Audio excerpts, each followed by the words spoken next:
Hello everyone, welcome back.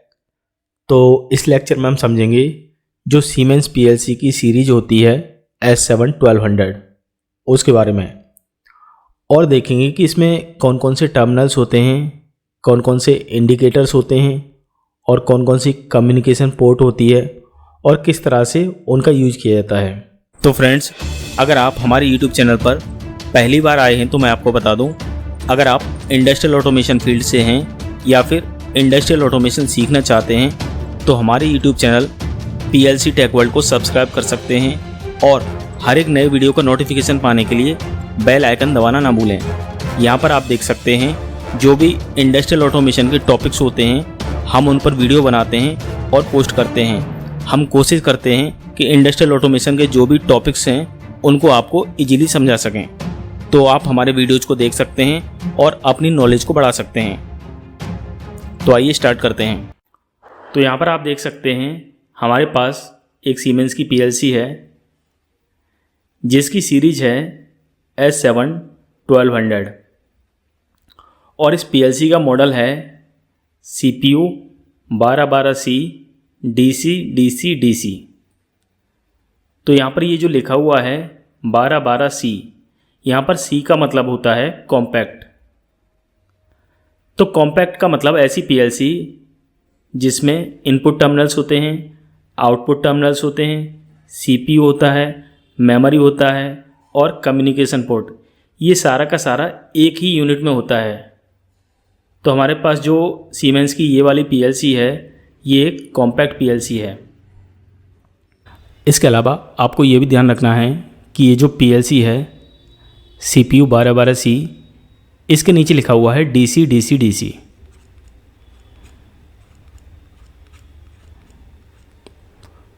तो पहला वाला जो DC है इसका मतलब है कि इस PLC को ऑन करने के लिए जो पावर दी जाएगी वो DC टाइप होनी चाहिए,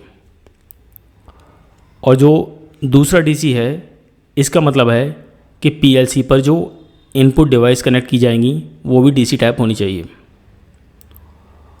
और जो तीसरा DC है इसका मतलब है कि PLC के साथ जो आउटपुट कनेक्ट किए जाएंगे आउटपुट डिवाइसेस वो भी DC टाइप होने चाहिए।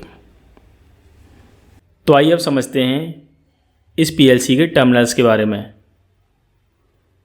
तो यहाँ पर आप देख सकते हैं ये जो स्टार्टिंग के दोनों टर्मिनल्स हैं, पहले टर्मिनल पर लिखा हुआ है L+ और दूसरे पर M। तो ये जो टर्मिनल्स हैं इन पर हम DC सप्लाई देंगे PLC को, और जिससे इस PLC की पावर ऑन हो जाएगी। और यहाँ पर आप देख सकते हैं इन टर्मिनल्स के नीचे लिखा हुआ है 24 वोल्ट DC और एक एरो है जो PLC में अंदर की तरफ जा रहा है। तो ये जो एरो है जो PLC में अंदर की तरफ जा रहा है, इसका मतलब है कि यहाँ पर सप्लाई आपको देनी है। इसके बाद ये जो अगला वाला टर्मिनल है यहाँ पर आप अर्थिंग का वायर कनेक्ट करेंगे, और इसके आगे ये जो दो टर्मिनल्स हैं L+ और M, इनके नीचे भी लिखा हुआ है 24 वोल्ट DC, और जो एरो है वो PLC से बाहर की तरफ जा रहा है। तो इसका मतलब है यहाँ से आपको DC सप्लाई मिलेगी, 24 वोल्ट DC मिलेगी। तो इस सप्लाई को आप जो PLC के इनपुट डिवाइसेस होंगे और आउटपुट डिवाइसेस होंगे उनमें यूज कर सकते हैं, लेकिन रिकमेंडेड होता है कि इस वाली पावर सप्लाई का यूज ना किया जाए, क्योंकि मान लीजिए अगर आपने इस वाली पावर को यूज कर लिया और किसी वजह से आपकी ये सप्लाई फील्ड में शॉर्ट हो जाती है, तो आपकी जो PLC होती है उस शॉर्टिंग की वजह से ख़राब हो सकती है।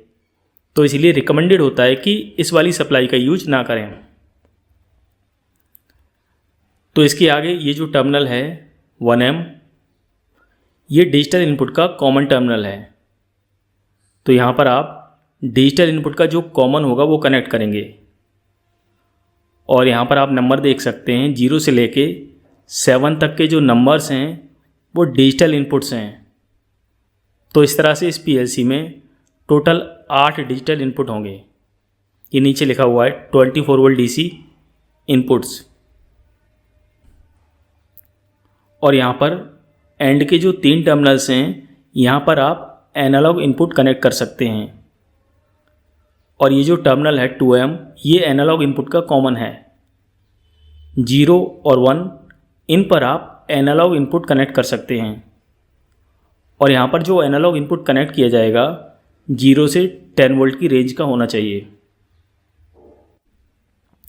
और यहाँ पर आप देख सकते हैं इस पीएलसी में जो नीचे के टर्मिनल्स हैं ये हैं डिजिटल आउटपुट टर्मिनल्स।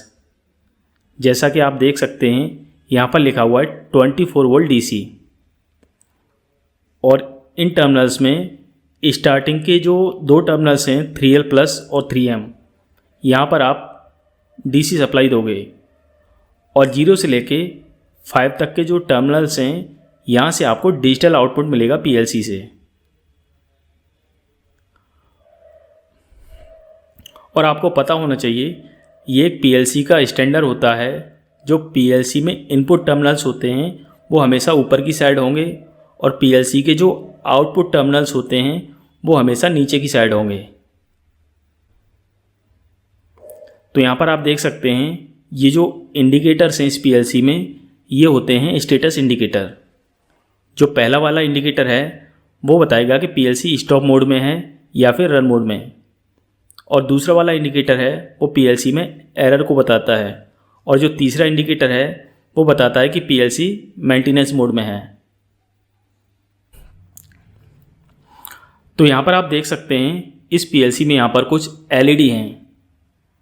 तो ये जो ऊपर वाली एलईडी हैं ये बताती हैं डिजिटल इनपुट का स्टेटस कि कौन सा इनपुट ऑन है और कौन सा ऑफ है।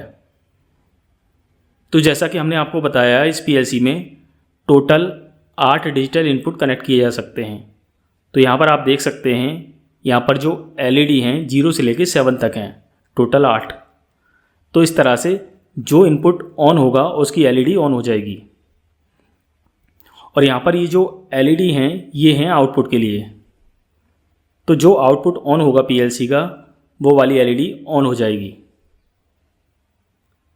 और यहाँ पर ये जो एलईडी हैं ये 0 से लेके 5 तक हैं, टोटल 6। और इस पीएलसी पर जो डिजिटल आउटपुट कनेक्ट किए जा सकते हैं वो भी 6 होंगे। और यहाँ पर आप देख सकते हैं इसे कहते हैं पीएलसी की कम्युनिकेशन पोर्ट। तो इस पोर्ट की हेल्प से इस पीएलसी के साथ हम HMI को कनेक्ट कर सकते हैं या फिर लैपटॉप के साथ कनेक्ट कर सकते हैं और इस पीएलसी की प्रोग्रामिंग कर सकते हैं और इस पीएलसी को किसी दूसरी पीएलसी के साथ नेटवर्क पर भी ले सकते हैं। तो फ्रेंड्स, हम आशा करते हैं कि ये वीडियो आपको पसंद आई होगी, क्योंकि ये वीडियो निश्चित ही आपकी नॉलेज को बढ़ाएगी। तो वीडियो को लाइक कीजिए। इसके अलावा अगर इसी तरह की और भी वीडियोज अगर आप देखना चाहते हैं तो हमारे YouTube channel PLC tech world को सब्सक्राइब कर सकते हैं। इसके अलावा ऐसे इंजीनियर्स जो PLC प्रोग्रामिंग सीखना चाहते हैं, ऑनलाइन ट्रेनिंग लेना चाहते हैं या फिर हमसे कोर्स को परचेज करना चाहते हैं तो हमसे कांटेक्ट कर सकते हैं। Thank you.